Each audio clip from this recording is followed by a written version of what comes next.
How would you rate the performance of SRG in the Grand Finals, Kyle?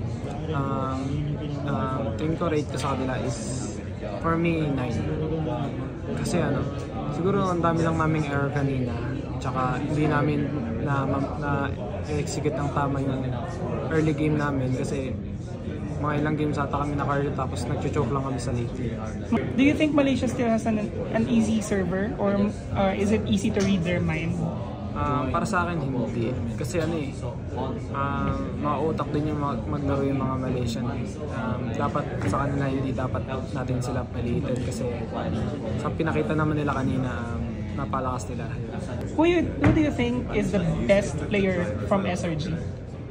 For me, I choose Sekais because napakalupit ng niya yung assassin.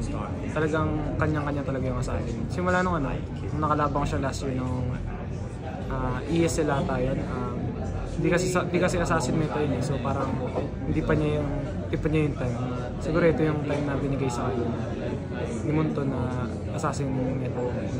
After this, you have Snapdragon tournament. What's your plan? No rest or are you still hungry to win?